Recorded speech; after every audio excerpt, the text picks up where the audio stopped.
Artigo 445. Os empregadores ficam obrigados a descontar da folha de pagamento dos seus empregados, desde que por eles devidamente autorizados, as contribuições devidas ao sindicato, quando por este notificados. Artigo 578. As contribuições devidas aos sindicatos pelos participantes das categorias econômicas ou profissionais ou das profissões liberais representadas pelas referidas entidades serão, sob a denominação de contribuição sindical, pagas, recolhidas e aplicadas na forma estabelecida neste capítulo, desde que prévia e expressamente autorizadas. Artigo 579. O desconto da contribuição sindical está condicionado à autorização prévia e expressa dos que participarem de uma determinada categoria econômica ou profissional, ou de uma profissão liberal, em favor do sindicato representativo da mesma categoria ou profissão, ou inexistindo este na conformidade do disposto no artigo 591 desta consolidação. Artigo 582. Os empregadores são obrigados a descontar da folha de pagamento de seus empregados relativa ao mês de março de cada ano a contribuição sindical dos empregados que autorizaram prévia e expressamente o seu recolhimento aos respectivos sindicatos. Artigo 583. O recolhimento da contribuição sindical referente aos empregados e trabalhadores avulsos será efetuado no mês de abril de cada ano, e o relativo aos agentes ou trabalhadores autônomos e profissionais liberais realizar-se-á no mês de fevereiro, observada a exigência de autorização prévia expressa prevista no artigo 579 desta consolidação. Artigo 587. Os empregadores que optarem pelo recolhimento da contribuição sindical deverão fazê-lo no mês de janeiro de cada ano ou para que venham a se estabelecer após o referido mês, na condição em que requerem as repartições, o registro ou a licença para o exercício da respectiva atividade. Artigo 602. Os empregados que não estiverem trabalhando no mês destinado ao desconto da contribuição sindical e que venham a autorizar prévia e expressamente o recolhimento serão descontados no primeiro mês subsequente ao do reinício do trabalho. Artigo 611-A. A convenção coletiva e o acordo coletivo de trabalho têm prevalência sobre a lei quando, entre outros, dispuserem sobre: inciso 1. Pacto quanto à jornada de trabalho, observado os limites constitucionais. Inciso 2. Banco de horas anual. Inciso 3. Intervalo intrajornada, respeitado o limite mínimo de 30 minutos para jornadas superiores a 6 horas. Inciso 4. Adesão ao Programa Seguro Emprego, de que trata a Lei nº 13.189. Inciso 5. Plano de cargos, salários e funções compatíveis com a condição pessoal do empregado, bem como identificação dos cargos que se enquadram como funções de confiança. Inciso 6. Regulamento empresarial. Inciso 7. Representante dos trabalhadores no local de trabalho. Inciso 8. Teletrabalho, regime de sobreaviso e trabalho intermitente. Inciso 9. Remuneração por produtividade, incluídas as gorjetas percebidas pelo empregado e remuneração por desempenho individual. Inciso 10. Modalidade de registro de jornada de trabalho. Inciso 11. Troca do dia de feriado. Inciso 12. Enquadramento do grau de insalubridade. Inciso 13. Prorrogação de jornada em ambientes insalubres, sem licença prévia das autoridades competentes do Ministério do Trabalho. Inciso 14. Prêmios de incentivo em bens ou serviços eventualmente concedidos em programas de incentivo. Inciso 15. Participação nos lucros ou resultados da empresa. Parágrafo 1º. No exame da convenção coletiva ou do acordo coletivo de trabalho, a Justiça do Trabalho observará o disposto no parágrafo 3º do artigo 8º dessa consolidação. Parágrafo 2º.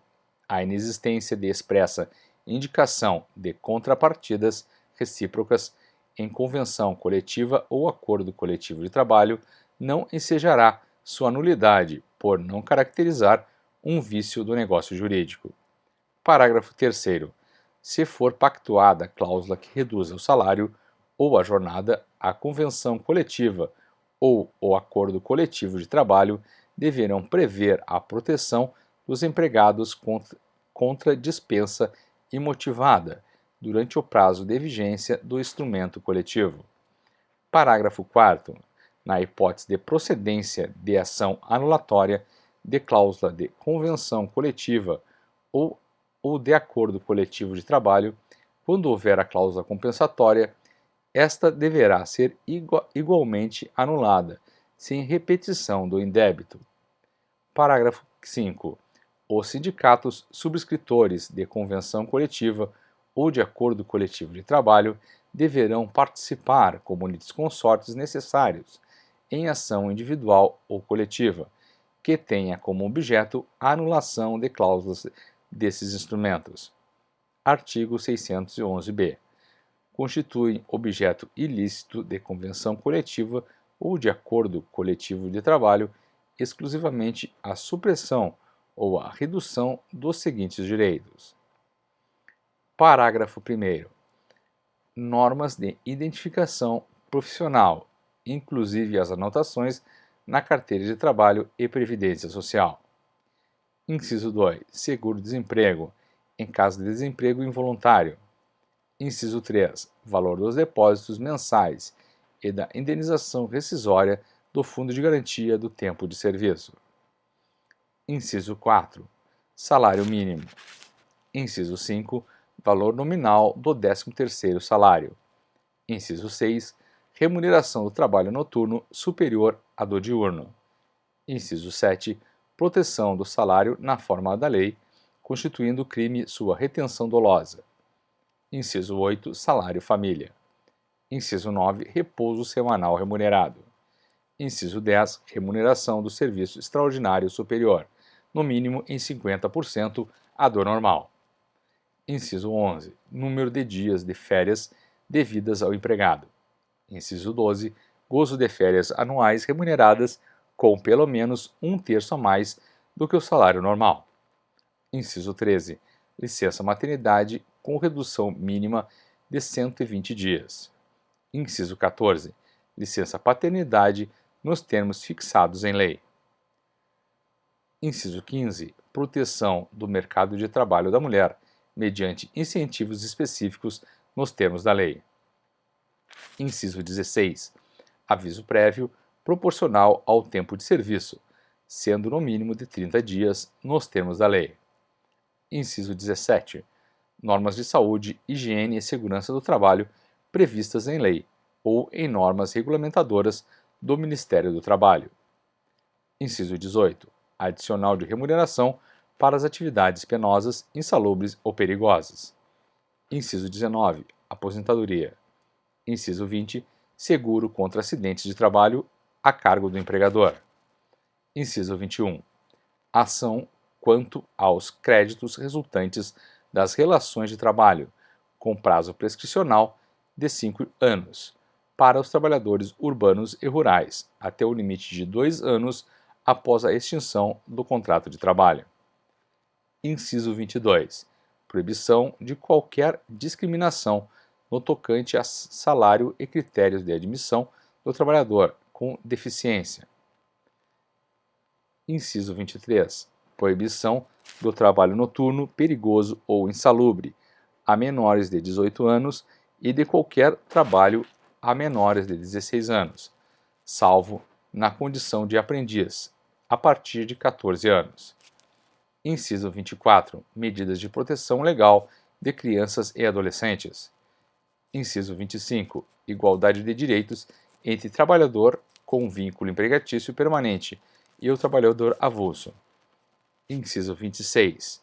Liberdade de associação profissional ou sindical do trabalhador, inclusive o direito de não sofrer, sem sua expressa e prévia anuência, qualquer cobrança ou desconto salarial estabelecidos em convenção coletiva ou acordo coletivo de trabalho.